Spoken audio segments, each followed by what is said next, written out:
నమస్తే, welcome to our channel. నేను మీ Venkatesh. Welcome to our channel. ఎన్నికలు వచ్చినప్పుడల్లా తెలంగాణ రాష్ట్రంలో కేసులు హడావిడి. ఇది మామూలుగా దొంగలు పడ్డానికి 6 నెలలకు పోలీసులు వచ్చినట్టు ఇదేదో కార్యక్రమం జరుగుతూ ఉంటుంది చూసినావా. కాకపోతే విషయం ఏంటంటే తెలంగాణ రాష్ట్రంలో ఎప్పుడు ఎన్నికలు వస్తాయి అప్పుడు కేసులు బయటపడతాయి. ఇప్పుడు ఏ ఎన్నికలు లేవు, ప్రశాంతంగా ఉన్నది. ఇక్కడ ప్రశాంతంగా ఉన్నది. మళ్ళా ఎంపీటీసీ జెడ్పీటీసీ ఎన్నికలు ఎప్పుడైతే వస్తాయో అప్పుడు మళ్ళీ బీఆర్ఎస్ పార్టీ పైన కేసుల హడావిడి మొదలవుతుంది. ఓళ్ళు అరెస్ట్ గారు, దానికి సంబంధించిన ఏ కథనం ఉండదు. మళ్ళీ తర్వాత హడావిడి మాత్రమే ఉంటుంది. దానికి సంబంధించి ఓ వార్త శనార్థి తెలంగాణ వచ్చింది, ఒకసారి చూసుకునే ప్రయత్నం చేద్దాం. అయితే కేసులు అవుతాయి, హడావిడి జరుగుతుంది, కానీ ఎవరికి శిక్ష పడవు. కేసులు అవుతాయి, హడావిడి అవుతుంది, కానీ ఎవరికి శిక్ష పడదు. ఎవరు సేఫ్గా ఉంటారు అన్నట్టు. అంటే నువ్వు కొట్టినట్టు, నేను కొట్టినట్టు చేస్తా, నువ్వు ఏడ్చినట్టు చేయనట్టున్నది. విచారణలో మరుగున పడిపోతాయి. డ్రగ్స్ కేసు నుంచి ఫోన్ ట్యాపింగ్ కేసు వరకు ఇదే తంతు. తొలుత విచారణలో దూకుడు, ఆ తర్వాత దర్యాప్తు జోలికి వెళ్ళని వైనం. ఇది రాష్ట్రంలోని హై ప్రొఫైల్ కేసుల తీరు అని ఒక వార్తని చూస్తున్నాం. తెలంగాణలోని హై ప్రొఫైల్ కేసులు చూస్తే విస్మయం కలుగుతోంది. అసలు ఏ కేసులు ఎందుకు నమోదవుతాయో, మరెందుకు విచారణ ఆలస్యం అవుతుందో తెలియని పరిస్థితి. ఈ కేసులు కేవలం రాజకీయ కక్ష సాధింపుల, అవతల పార్టీ నుంచి అనుకున్న ప్రయోజనాలు సాధించుకోవడం, లేకపోతే వారిని దారికి తెచ్చుకోవడం కోసమే ఈ కేసులు నమోదు చేయడం, ఆ తర్వాత వాటి విచారణకు అటకెక్కించడం జరుగుతున్నట్లు స్పష్టమవుతోంది. విషయం ఏంటంటే తెలంగాణ రాష్ట్రంలో నువ్వు చేసిన తప్పిదాలు ఉన్నాయి, నువ్వు ఎక్కతక్క మాట్లాడుతూ అంటే నిన్ను బ్లాక్మెయిల్ చేస్తాను అంటే ఒక రకమైన బ్లాక్మెయిలింగ్ అన్నట్టు. ఇది బీఆర్ఎస్ పార్టీని ఒక రకమైన బ్లాక్మెయిలింగ్ చేస్తున్నట్టుగా రేవంత్ రెడ్డి కనబడతా ఉంది. అయితే ఏర్పాటు తర్వాత రాష్ట్రం ఏర్పాటు తర్వాత గత బీఆర్ఎస్ ప్రభుత్వం, ప్రస్తుత కాంగ్రెస్ ఎన్నో కీలకమైన హై ప్రొఫైల్ కేసుల్లో తొలుత హడావిడి చేసి ఆ తర్వాత తుస్సుమనిపించాయి. బీఆర్ఎస్ సర్కార్లోనైతే పలు కేసులు సంచలనం సృష్టించాయి. హైదరాబాద్ మియాపూర్ భూ కుంభకోణంలో అప్పట్లో ఎంతో సంచలనం రేపిందో అందరికీ తెలుసు. ఇక్కడ విలువైన ప్రభుత్వ భూములు నకిలీ పత్రాలతో అమ్మినట్లు ఆరోపణలు వెల్లువెత్తాయి. తద్వారా కొందరు బడా బాబులు రూపాయలు 1000 కోట్లను చేతులు మారినాయి. ఇంకేముంది, రూపాయలు 1000 కోట్లను చేతులు మారినట్టున్నాయి, వెనకేసుకున్నట్లు విమర్శలు వచ్చాయి. ఈ వ్యవహారంపై అప్పటి ప్రభుత్వం తొలుత దూకుడుగా వెళ్ళినట్లు కలరింగ్ ఇచ్చినప్పటికీ ఆ తర్వాత విచారణ మాత్రం తుస్సుమనిపించింది. ఇక డ్రగ్స్ కేసు విషయంలో గత సర్కార్లో పెద్ద రచ్చే జరిగింది. సినీ ఇండస్ట్రీకి చెందిన పలువురు కీలక నటీమణులను ఈ కేసులో అప్పటి ప్రభుత్వం ప్రధాన నిందితులుగా చేర్చింది. తొలుత ఈ కేసులో విచారణ పేరుతో హడావుడి చేశారు. ప్రముఖ సినీ తారలను సిట్ ఎంక్వైరీకి పిలిపించడం అప్పట్లో హాట్ టాపిక్ అయ్యింది. చిత్ర పరిశ్రమలపై పలువురు విమర్శలు గుప్పించారు. చాలామంది ఈ కేసులో ప్రభుత్వం ఏదో సాధించే వరకు, అసలు నిందితులను కటకటాల వెనక్కు పంపే వరకు ఊరుకోదనే సంకేతాలు వెలువడ్డాయి. కానీ మీడియా ప్రసాద మాధ్యమంలో తీవ్ర చర్చనీయాంశంగా మారిన ఈ కేసు ఆ తర్వాత కాలంలో కనుచూపు మేరలో కనిపించకపోవడం గమనార్హం. అక్కడ ఆ మధ్యకాలంలో చూసినా డ్రగ్స్ కేసు హడావిడి, ఆ సినీ నటులను వాళ్ళని వీళ్ళని తెప్పించి మొత్తం హడావిడి చేశారు. అది ఎక్కడ వేదో కూడా తెలియదు, ఎవరు దొంగ అనేది అర్థం కాని పరిస్థితి అట్లా జరిగింది.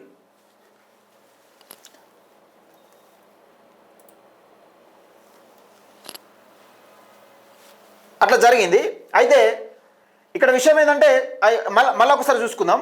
దర్యాప్తు చేసిన సంస్థలు పెద్ద ఎత్తున హడావిడి చేసుకుంది, అది ఎక్కడ కూడా తెలియదు. ఇక 2019లో శంషాబాద్ సమీపంలో జరిగిన వెటర్నరీ డాక్టర్పై అత్యాచారం, ఆ తర్వాత నిందితుల ఎన్కౌంటర్లపైన పలువురు అనుమానాలు వ్యక్తం చేశారు. ఈ కేసులో పోలీసులు నిజాలు దాచిపెట్టి ఉంటారని విమర్శలు కూడా వచ్చాయి. ఇక 2022లో ఎమ్మెల్యేల కొనుగోలు కేసు గురించి ప్రత్యేకంగా చెప్పాల్సిన పని లేదు.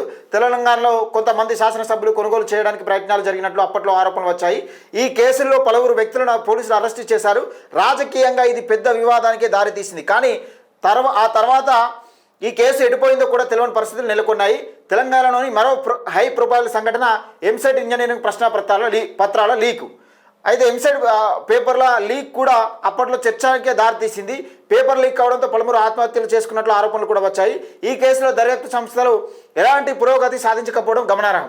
ఇక ఐఏఎస్ అధికారులు కుంభకోణం కేసు కూడా తెలంగాణ రాజకీయ వర్గాలు కాకరేపింది. హైదరాబాద్ పరిసర ప్రభుత్వ భూముల ఆక్రమణ, రిజిస్ట్రేషన్, ల్యాండ్ గ్రాబింగ్ వ్యవహారాలు సంచలనం సృష్టించాయి. ఈ సంఘటనలో దర్యాప్తు సంస్థలు ఏం సాధించకపోవడంతో శోచనీయం.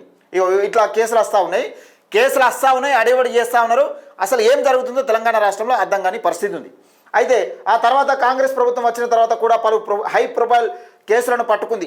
ఆ కేసుల్లో ప్రభుత్వం నియమించిన దర్యాప్తు సంస్థలు ఎలాంటి పురోగతి సాధించకపోవడం శోచనీయం. బీఆర్ఎస్ ప్రభుత్వం హయాంలో కాళేశ్వరం ప్రాజెక్టును అత్యంత ప్రతిష్టాత్మకంగా తీసుకున్న విషయం తెలిసిందే. ఇక్కడ విషయం ఒకసారి చూడురి, బీఆర్ఎస్ ఇక్కడ కాళేశ్వరం విషయాన్ని కాంగ్రెస్ బీజేపీ రెండు అసలు మొత్తం తప్పు మొత్తం బీఆర్ఎస్ చేసిందనే విధంగా చూపెట్టింది. కానీ మరి ఏమైంది, కాంగ్రెస్ అధికారంలోకి వచ్చిన వెంటనే ఆ ప్రాజెక్టులోని జరిగిన అవకతవకల దోపిడీని నిగ్గు తేల్చేందుకు ముఖ్యమంత్రి రేవంత్ రెడ్డి కమిషన్ అపాయింట్ చేశారు. ఆ కమిషన్ ఇచ్చిన నివేదిక ఆధారంగా రాష్ట్ర ప్రభుత్వం తప్పకుండా ఏదో చేస్తుందని అందరూ భావించారు. పలువురు బీఆర్ఎస్ అగ్రనేతలు జైలుకు వెళ్లడం ఖాయమైన ప్రచారం జోరుగా సాగింది. కానీ చివరిగా కేసు రాష్ట్ర సర్కార్ ఏం చేయకుండా కేసును సిబిఐకి అప్పగించడం గమనార్హం. ఈ కేసును అంటే విషయం ఏంటంటే సిబిఐకి ఎందుకు అప్పగించారంటే కాంగ్రెస్ ప్రభుత్వం చేస్తే ఎక్కడ తప్పిదాలు బయటపడతాయో నిజంగా బీఆర్ఎస్ పార్టీ వ్యతిరేకత అంటే ఎవరైనా జైల్లో పెట్టినోడు జైలుకి ఏనోడు హీరో అవుతాడని తెలుసు రేవంత్ రెడ్డికి. అందుకే చాకచక్యంగా బీజేపీని నెట్టేసే ప్రయత్నం చేస్తూ ఉన్నాడు రేవంత్ రెడ్డి, చేసింది కూడా. ఇక చివరకు ఈ కేసు విషయంలో రాష్ట్ర సర్కార్ ఏం చేయకుండా కేసును సిబిఐకి అప్పగించడం గమనార్హం. ఈ కేసును స్వీకరించిన సిబిఐ ఇప్పటి వరకు ఈ కేసులో ఎలాంటి పురోగతి సాధించకపోవడం విశేషం. దీంతో అసలు ఈ కేసులో దర్యాప్తు కొనసాగుతున్నట్లా లేదా లేనట్లా అనేది తెలియని పరిస్థితి ఏర్పడింది. ఇక ఇదిలా ఉంటే రేవంత్ ప్రభుత్వం బీఆర్ఎస్ హయాంలో ఫోన్ ట్యాపింగ్ గురించి పెద్ద రచ్చే చేసింది. ట్యాపింగ్ కేసులో కేసీఆర్ సర్కార్లో ఉన్నతాధికారులు పనిచేసిన వారిని అరెస్ట్ చేసి కటకటలో పంపింది.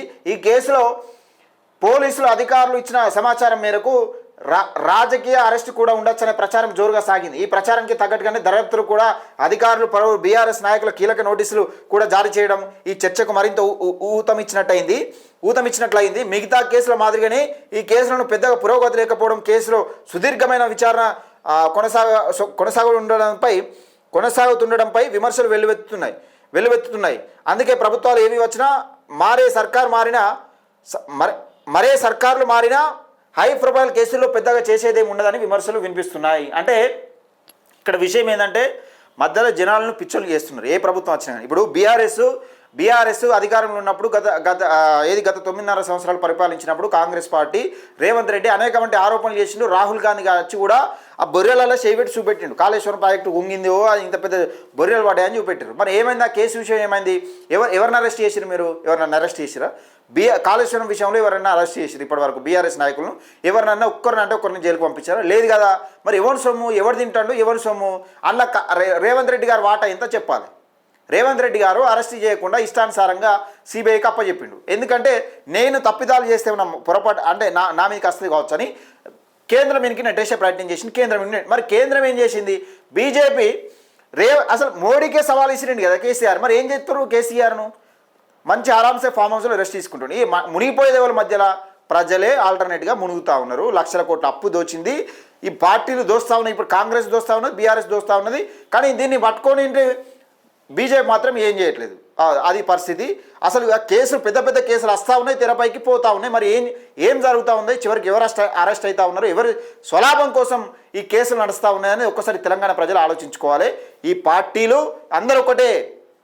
ఈ రాజకీయ పార్టీలు రెడ్డి రావు ప్రభుత్వం ఈ నడుస్తూ ఉన్నది ఇట్లా వీళ్ళు కుమ్మక్కాయి మంచిగా జనం సంపాదన దోచుకుంటా ఉన్న నేపథ్యం చూస్తూ ఉన్నాం. దయచేసి మిత్రులారా మీ అభిప్రాయాన్ని కూడా కింద కామెంట్ సెక్షన్లో తెలియజేయండి. మన ఛానల్ని సబ్స్క్రైబ్ చేసుకోండి.